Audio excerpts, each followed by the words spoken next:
Welcome to Perspectives in Mobile, the news podcast from the Mobile Ecosystem Forum. Join us discussing the world of telecommunications, technology, and mobile innovations. From Florence, Ricardo Amati. In today's mobile ecosystem, leaders face a tough challenge, managing transformation while the ground keeps shifting. New messaging services like RCS are gaining momentum. Interoperability is becoming essential. Bundling is redefining value. And artificial intelligence is changing how operators plan, launch, and scale services. The real test isn't just adopting new technology, it's guiding people, processes, and entire organization through continuous fast-moving change. Welcome to the MEF Podcast Perspective in Mobile. Today we are joined by Friska Wirya, one of the world's top change management thought leaders, best-selling author of the FutureFit Organization series and creator of the AI-powered sparring partner Ask Friska. She specializes in helping leaders turn resistance into resilience and make disruption a strategic advantage. Thank you for joining, Friska. Thank you for having me, Ricardo. To start, how do you define future fate, your philosophy, if I understand well, when it comes to organization facing rapid technological changes? The FutureFit organization doesn't just worry about oversight. They actually focus on foresight. So the most successful transformations I've seen are where leadership teams and their boards, they actively shape culture and decision-making to allow whatever change that they're trying to embark on to stick. So the FutureFit organization is fluid, it's fast, and it's fearless. So they're able to balance stability with stretch. So FutureFit organizations know how to pivot without panic. So these organizations measure success not just by profit, but by adaptability, by trust, by learning velocity. So a trademark of their leaders is that they make complexity feel navigable, not intimidating. So think of it like I'd say a FutureFit organization is like a bamboo forest. They are very deeply rooted in what they're about, their mission, their purpose, but they're flexible enough to bend without breaking. For example, if there is something that is not well known, right, a new thing that you could use as a manager, as a entrepreneur, what we should say? Is it better to try and understand it completely before starting, or just go for it and... I think 80-20 rule. I think you got to understand what your objective is. And this is where I see a lot of digital transformations. They say they're unsuccessful or they've failed, but it's because they haven't clarified their objective in the beginning. Is it simply cost savings? Is it to enable more connectivity across different departments? Is it to reduce the processing time of certain areas of the business? So once you know what your objective is, you can then work backwards and find what the tool is that would help get you there. Whereas if you're just dabbling and trying, that's great. If you just want to dabble and try and see what's out there, but you need to have like a roadmap of what you're trying to achieve. That's pretty clear. In your experience, what is the biggest leadership mistake when preparing for digital change, for this digital revolution, the fourth revolution, the 14th revolution, or whatever you want to call it? I'd say the biggest mistake is being too rigid, rigidity. So sticking to what you know, the way you've always done things in the past, and not being open to new ways of doing things, because you can't apply 20th century structures to 21st century problems. You know, as you alluded to in your introduction, the world is shifting fast, and it's shifting too fast, faster than most leadership teams can absorb. You know, our attention spans have reduced, technology is accelerating, and all people now, whether you're an employee or you're a consumer, our expectations are very high now. So all of these kind of macro environmental factors have converged. So that would be the biggest mistake, using yesterday's thinking and yesterday's solutions to try to solve tomorrow's problems. That set up probably the theme of change resilience, isn't it? I mean, you need to be resilient to the acceleration of change. The mobile messaging world is about, with RCS, rich communication services, things that you can send a message with video and very, very, very complex things. From a change management standpoint, how should telco executives and operators think about something like that? Again, wait and see, play, something to be aggressively pushed now. I mean, we are, elaborating on what we just said Yeah. about what management change Yeah. is. Because of the multi-dimensional and more interactive, more exciting nature of it, I'd say operators should use it as a strategic initiative to be pushed aggressively now. And several factors kind of culminate in this view that I have. The first is that there's rapid adoption and industry momentum. So like if you don't join, you're going to be left behind. There's a lot of revenue potential as well, because I think SMS is dead. Like me personally and everybody I know, we don't read SMS messages because we always think it's a scam, and that's common across different areas and geographies, whereas RBM is quite something different. There's a lot of technological enhancements that will help improve the customer experience and also just changing market dynamics and events. So there's already major global events such as next year's FIFA World Cup that will use this. And so they are catalysts for even faster and more widespread adoption. So I think people should get on board with this. So something to be pushed aggressively. But you need to probe risk and return on equities. As you were saying before, you need to, isn't it? Am I correct in reading it like that? Yes. Yeah. Of course. And as a change practitioner, what do you see the biggest resistance in organizations, from leadership, technical teams, or commercial units on something like RCS? We had, recent data saying that the adoption is accelerating. 84% of telcos plan to launch, more reach business messaging by 2027, but still not all of that. Mm. What's the So, resistance? Where is it? yeah, where the source of resistance is in an organization depends on many different factors, but there's a few, I guess, nuances and assumptions that you can make. For example, if the leadership are more the party that's resisting it, they may view the change as risky or uncertain. Maybe they're feeling that they have a loss of control, or they're really scared that it's going to fail to meet business goals. They might doubt the ROI or the strategic fit of RCS among all their other competing priorities. So resistance in the leadership sphere often stems from a lack of clear understanding about the benefits and what are the real tangible benefits that you stand to achieve, and concerns about how it impacts their power and their accountability. Now, for technical teams, it's usually because they fear the change may become more complicated, or maybe there's resource constraints. They just simply don't have enough people, or skill gaps. Maybe they don't have the capability in-house to make this a success. And of course, we can't forget integration challenges with existing infrastructure. So this is a big reason of why technical teams pull back. So it often causes them to do a lot more work in unfamiliar territory. So, and often if they perceive it to have an increased workload for them, of course, they're not going to put their hand up and say they want more. And if they're not involved early enough in the planning and problem-solving process, they won't buy in, because usually technical teams are brought really late in the game when resistance has already been set in. And last but not least, if it's individual departments or commercial areas that are resisting, they're simply unsure. How will it impact my sales process? How will it impact my customer relationships? How will it impact my ability to earn my quarterly bonuses? So all of these are question marks when it comes to departments.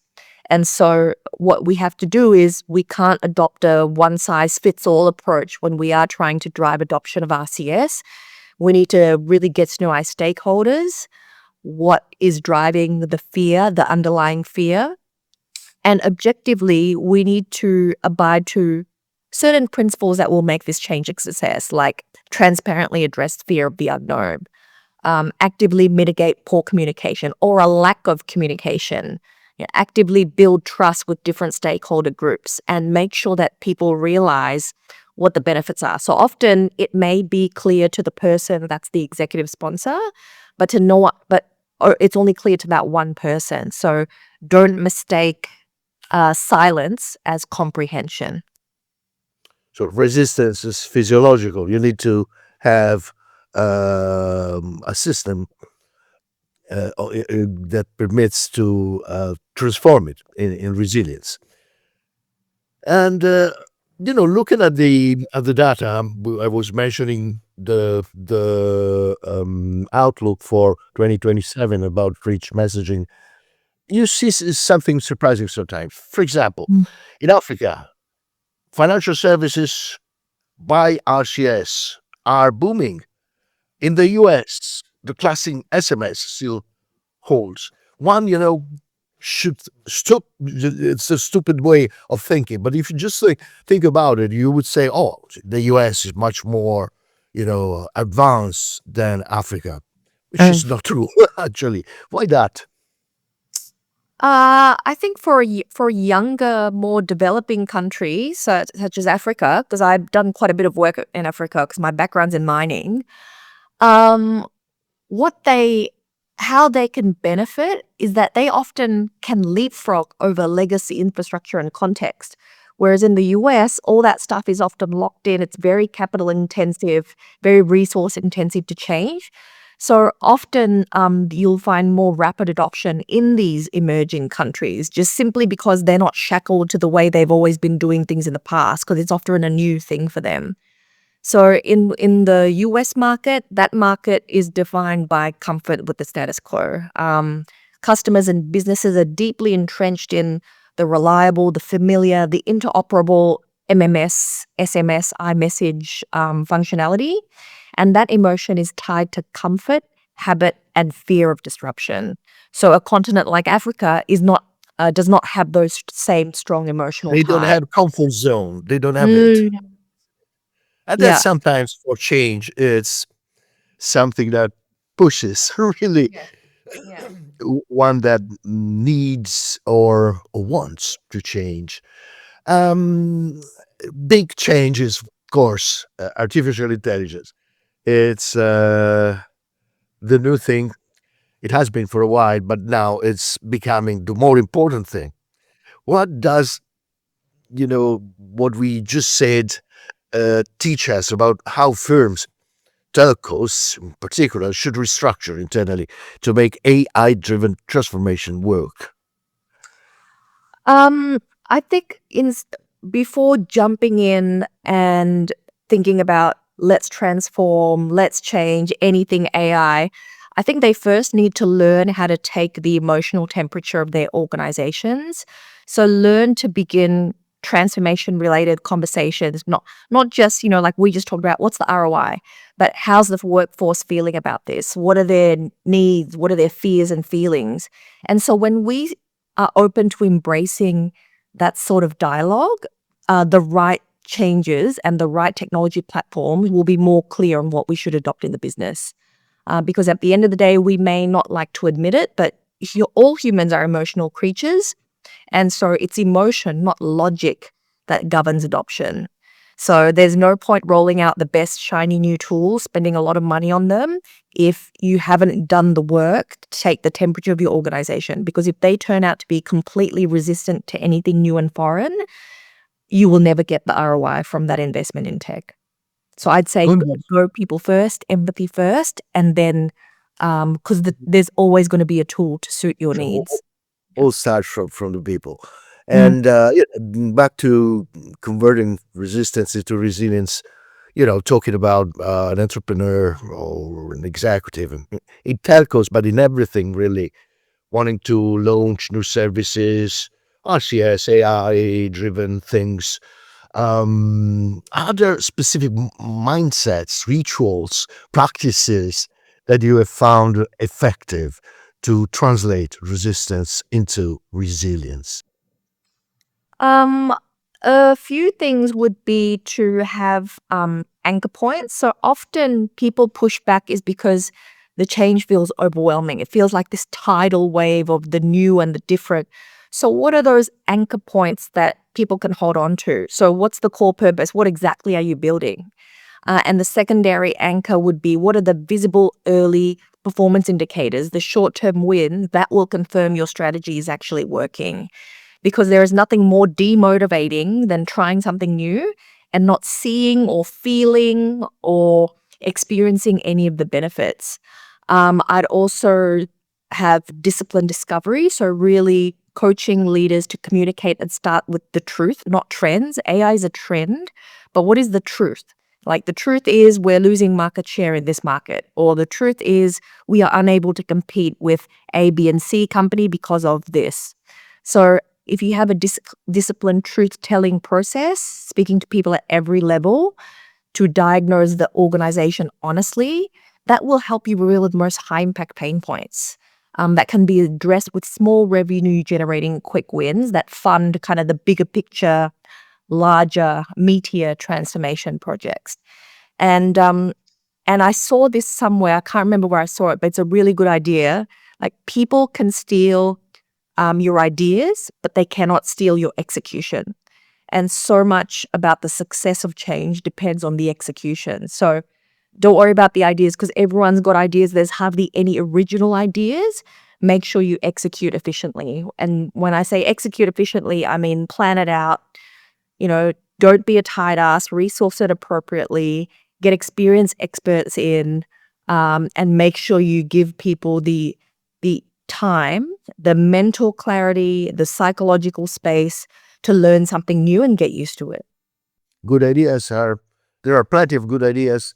A different, a different thing is to implement them, isn't it? And you worked, you have an experience of work in very large, complex organization, e.g. during COVID or in multi-country mining operation, or you had. What are the anchor points that leaders must hold on to when change feels overwhelming? I think it's something important because, it's so quick, everything. It has been in the last years. So what are the lights, that one Yeah, could yeah. I mean, uh, nice. during COVID, that was quite difficult because people didn't have anything to look forward to. It just felt like it went on for months, for years. And so the key learning from that crisis would be to think of the goal as long-term capability. So instead of presenting whatever change it is, maybe it's AI integration, maybe it's RCS adoption, as a one-time, really expensive event, I would say reframe it.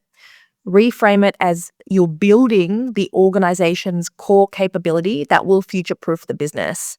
The second would be to de-risk the transformation, right? The long-term investment in your company's ability to manage change effectively is what's going to de-risk this in the long term, where often billions are lost in failed adoption. So this directly impacts the bottom line by preventing those catastrophes that you see in the newspaper all the time. And lastly, how can you start to create agility, right? The ability to shift priorities fast without chaos, without turmoil, without pushback. So this allows the organization to kind of pivot and create those, and they can capture the unexpected short-term revenue opportunities while still staying on their strategic path. Right. Friska, give me an advice. Let's see. I'm not, but let's say if I were a telco entrepreneur, with not much money, and I wanted to do a bold change move. What should I do?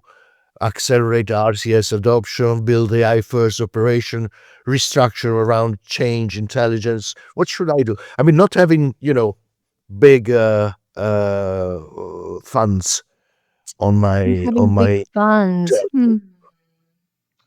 I would say if you don't have a lot of funds, I would say, there's a lot of focus on learning new things, implementing new things, etc., etc., adding. So if you're short on funds, I would think about what can you subtract. So I would focus on unlearning. So what unproductive beliefs, processes, legacy systems, platforms, people are holding you back. And because all of us are weighed down by behaviors that no longer serve us, right? When we were children, when we were first learning how to talk, we were like sponges. We learned the ABCs, we learned proper sense and structure, we learned grammar, and we stopped communicating in a childlike way with the temper tantrums and the goo goo gagas. Now, as adults, we have let this learning and unlearning muscle atrophy, right? A lot of us have behaviors that are not good for us. Maybe we like deep fried foods. Maybe we get defensive whenever someone tries to give us some feedback. So whatever these behaviors are, imagine the impact of all these unproductive behaviors, processes, mindsets, multiplied by however many people are in your organization. So if budget is tight, that's what I would recommend. Take the time out to identify what's no longer serving your organization and removing it, whether that's a person, whether it's a program you can kill off, whether it's a process that doesn't make sense. So whatever it is, focus on that. Okay, get rid of chains at your ankle. Chains, So yes. Apron strings, cut those apron strings off. that's probably, it's not so intuitive. It's probably very, very interesting, I think, for our audience. And let's talk about the future. What's your vision, again, talking about telcos? Our audience is, the mobile ecosystem. In your vision, what's the perfect future fit telco? What does success look like in, let's say, 3-5 years, the next future? So instead of what will success looks like, I think what's important to share is where most telcos are having trouble. And where they're most having trouble is that they are not, when they're trying to embark on the digital revolution and they're trying to be the first mover advantage, there's structural and technical parts, and then there's the cultural and behavioral dimensions. So every single telco I've met has focused too much on the structural and technical part, right? So they're actually preferring rigidity, rules, structures, systems over agility. So they don't have a systematic way to build that agility, and you need that agility to adapt to rapid technological and market shifts. The leaders love to invest in hard tech like AI, data platforms, automation, but they often forget that the tech doesn't transform the organization. The people that use it do. So this leaves a big gap where billions are lost due to low adoption or missed productivity. And lastly, there's siloed legacy models, and we need to talk to each other honestly and transparently and regularly if we want to make the shift towards a more integrated, agile world. And so the soft challenges that are critical in transformation is that not many have great change capability. There's the emotional culture blind spot. And like we talked about, people think that the opposite of comfort zone is discomfort zone, but it's not. It's actually your growth zone. So it's actually a good thing to be uncomfortable. And so the telcos that succeed in 3 to 5 years, they are comfortable in the gray zone where they have the strategy and they have the execution, where they have the hard technical skills, but they're good with the empathy and the emotional culture building as too. So you need both. And historically, telcos have erred towards only one side. So it's unbalanced. We still have a couple of minutes, and I wanted to ask you, what's the difference between mastering change and managing change in a line or two? So if you're simply managing change, you regard it as a one-off project or event. If you're mastering change, you realize this is a core capability that you need in your business to succeed now and into the future. Because change this is the only certainty, like death and taxes. It's going to happen. So rather than relying on consultants or contractors, it would do you a world of good to start building that skill yourself internally.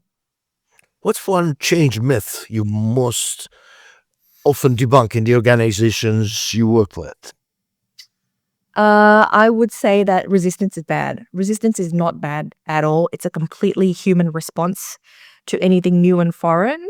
So don't ignore it. It's a signal. Just be curious. Yeah. And don't think of that people are resisting that you failed. It just means they care and they feel like they may be losing something. So it's your opportunity to address that. Finally, that's personal. How do you stay future fit as a leader and thinker? I'm a very curious person, so I make it a point to have at least one call per month with someone completely new. So not where I live, not in my industry, just merely as a learning exercise. I like reading. I attend conferences. I'm very fortunate to speak at many conferences, and I always learn new approaches, new models. So it keeps things interesting.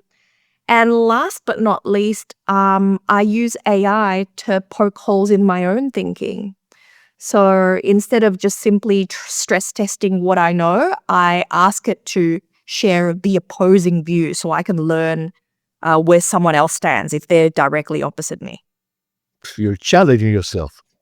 Thank you very much, Friska.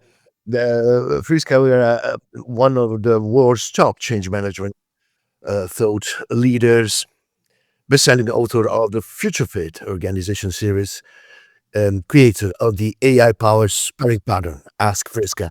Thank you very much for joining us today. I think your insights and your philosophy is very interesting for our audience. Philosophy and psychology, I think the two things get together in this case. That's all for this episode of MEF Podcast Perspectives in Mobile. I'm sure that our audience is going to enjoy this conversation. And I'm Riccardo Mati. Thank you for listening, and stay tuned. Thanks, Ricardo. Thanks for listening to Perspectives in Mobile. Join us next as we explore telecoms, technology, and mobile innovations. Stay tuned, stay connected, and let's unlock the mobile potential together.